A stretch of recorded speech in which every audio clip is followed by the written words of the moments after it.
So আমরা এখন আপাতত যাচ্ছি কালচিনির উদ্দেশ্যে।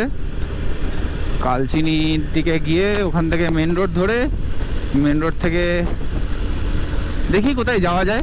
এখন যাযাবরের মতো ঘুরে বেড়াচ্ছি, এখন যাযাবর হয়ে গেছি পুরো, যেখানে দু চোখ যায় সেখানেই চলে যাবো।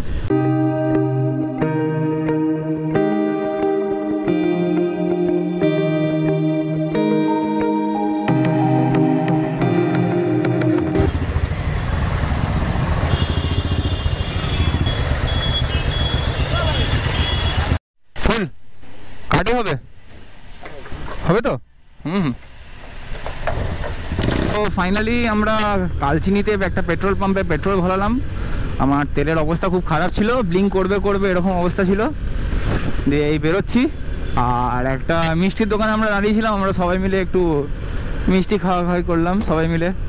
দেখা হলো, আবার কবে দেখা হবে কি না হবে এটাই একটা কি বলবো পদ্ধতি। তো এখন আমরা যাব কালচিনি থেকে জয়ন্তীর দিকে।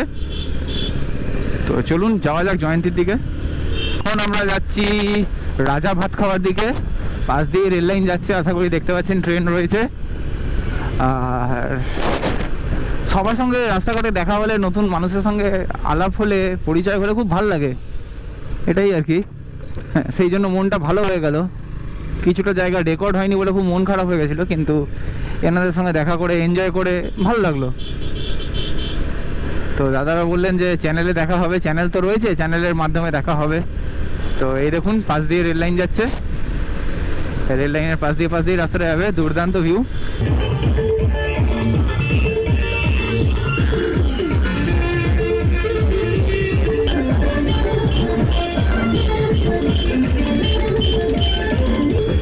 জয় মা। একটা রেলগেট পেরোচ্ছি, জানি না কোন স্টেশনের রেলগেট। হ্যাঁ, তো আপাতত পেরোই। এদিকে আবার প্রাকৃতিক পরিবেশ শুরু হয়ে গেল। এবারে একটু উল্টো হবে, রেলগেটটা চলে গেলো ডান দিকে আর জঙ্গল হয়ে গেল বাঁ দিকে। রাজা ভাত খাওয়া বলছে আর 5 কিলোমিটার। তো চলুন, ফাইনালি আমরা চলে এসেছি রাজা ভাত খাওয়া। সামনেই রাজা ভাত খাওয়া রেলওয়ে স্টেশন। আর আমরা ডান দিকে চলে গেলাম, যেমন রাস্তা যাচ্ছে।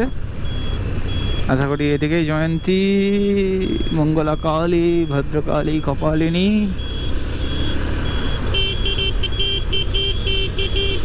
আরে রাস্তাগুলো কি টার্নিং, অসাধারণ।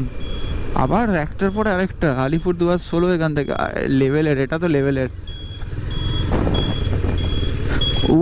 টার্নিং এর পর কি হাম দেয়।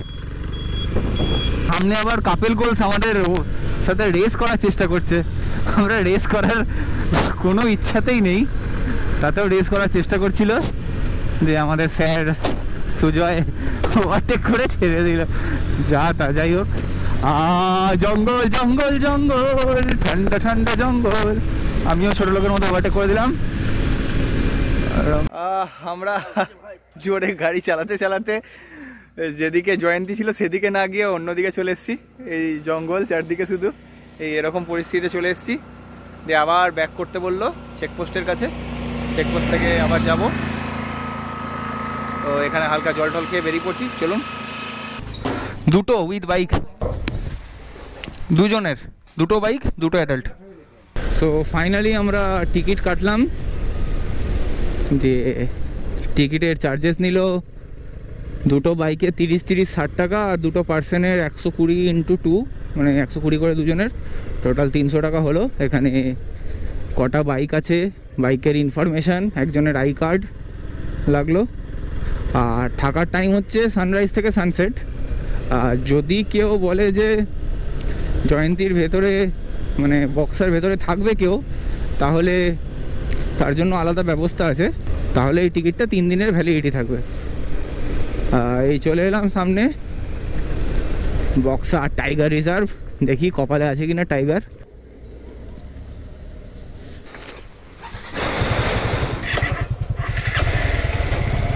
So here we are at Boxer Tiger Reserve.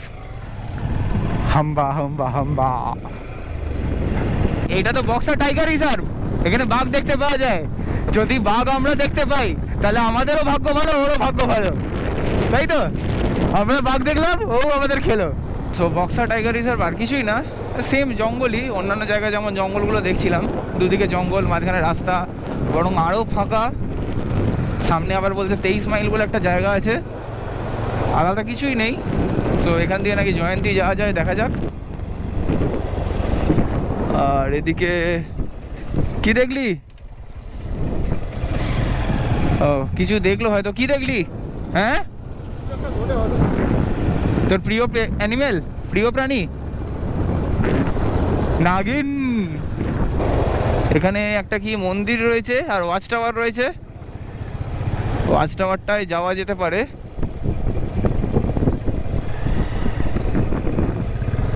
না থাক, যাবো না।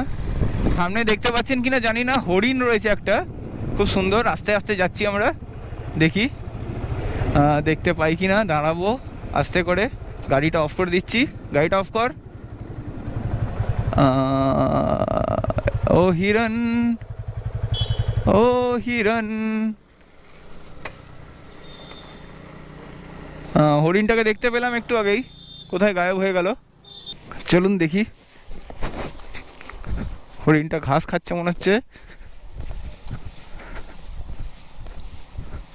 হয়তো পালিয়ে গেল আমাদের দেখে। হরিণটা আপনাদের দেখাতে পারলাম না নিজে, তাও দেখতে পেলাম, তাও দূর থেকে। এই জন্যেই একটা কথা বলি, আপনারা এসে এক্সপিরিয়েন্স করে দেখুন, নাকি বীর?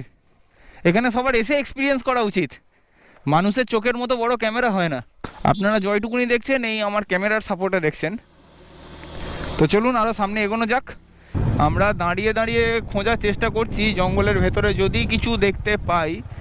পাচ্ছি তো না, না পাচ্ছি না। দেখি কপালে থাকলে দেখতে পাবো। একটা হরিণ দেখতে পেলাম, তাও হরিণের পশ্চাৎদেশ, সিংটা, এটাই দেখতে পেলাম। সিংটা দেখেই ঘাবড়ে গেছিলাম, এত বড় সিং, অসাধারণ।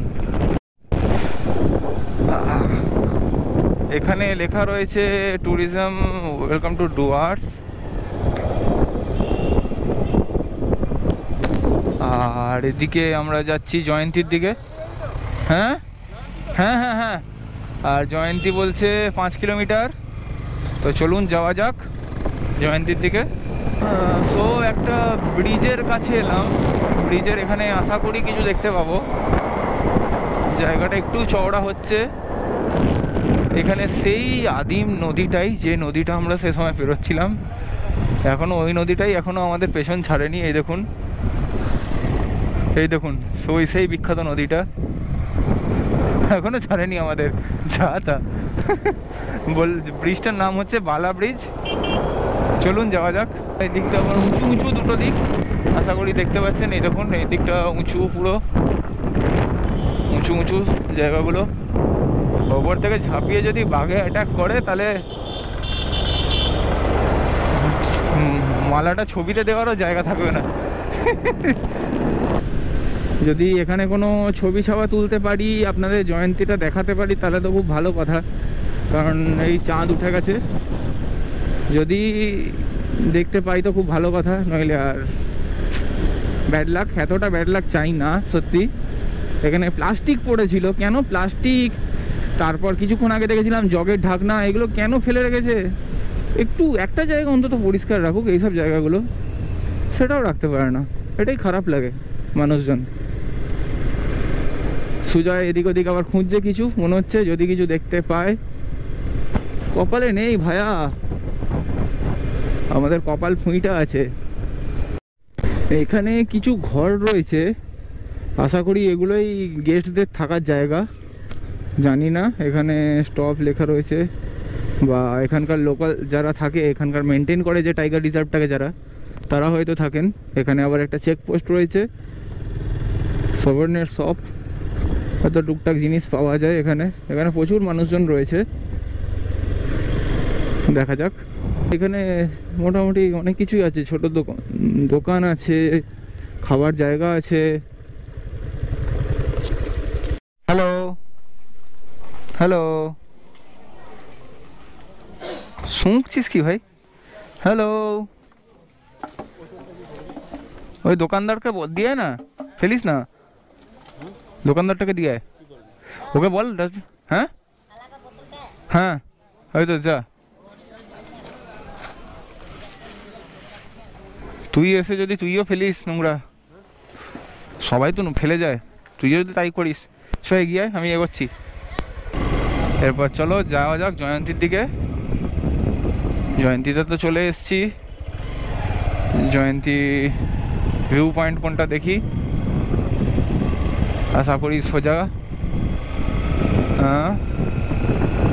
সে এখানে লিখেছে সে নো টু কালপ্রিট, এই তো থাকার জায়গা। বাহ, এখানে সুন্দর সুন্দর থাকার জায়গা রয়েছে, এখানে এসে থাকা যেতেই পারে।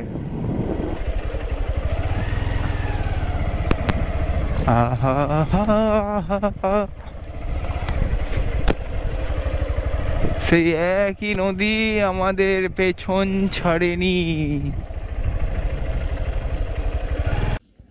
সো ফাইনালি আমরা রয়েছি জয়ন্তী রিভার বেডে, দেখতে পাচ্ছেন আশা করি।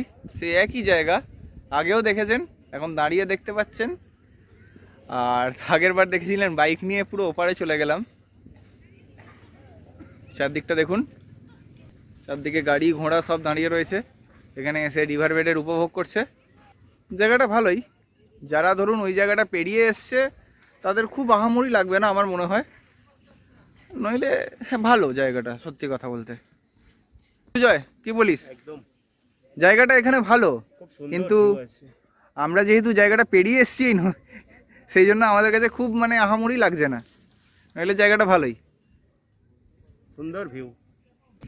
দেখাতে পারছি কিনা দেখ, পাহাড়ের এই জায়গাটায় দেখুন, এইখানটায় মেঘ করে রয়েছে পাহাড়ের মাঝে মাঝে, ওই দেখুন ওখানটাতেও রয়েছে, কনস্ট্যান্ট সব জায়গায় মেঘ করে রয়েছে, দুর্দান্ত লাগছে। এই ভিউটার যদি শর্ট তুলতে পারি দেখাচ্ছি আপনাদের। ফাইনালি আমরা জয়ন্তী থেকে বেরোচ্ছি, অলরেডি বেজে গেছে 5:35। এরপর আমরা যাচ্ছি হোটেলের দিকে। টিকিটটা দেখাতে হবে নাকি? হ্যাঁ। আর ইয়ে ন্যাশনাল হাইওয়ে ওঠার রাস্তা কোন দিকে? একদম সোজা, ঠিক আছে ধন্যবাদ। এই বেরোলাম আমরা বক্সার টাইগার রিজার্ভ থেকে, এরপর আমরা সোজা যাচ্ছি আলিপুরদুয়ারের দিকে, যেখানে আমরা জোরে চালিয়ে বেরিয়ে গেছিলাম। দিয়ে ওখান থেকে সোজা গেলে আমরা ন্যাশনাল হাইওয়ে পেয়ে যাব, দিয়ে ন্যাশনাল হাইওয়ে ধরে আমরা ডান দিকে প্রায় 120-130 কিলোমিটার চলে যাবো আমাদের হোটেলের দিকে। 3 hours later. সো এখন বাজে রাত 9টা, আর এই জাস্ট একটু আগেই ঢুকলাম।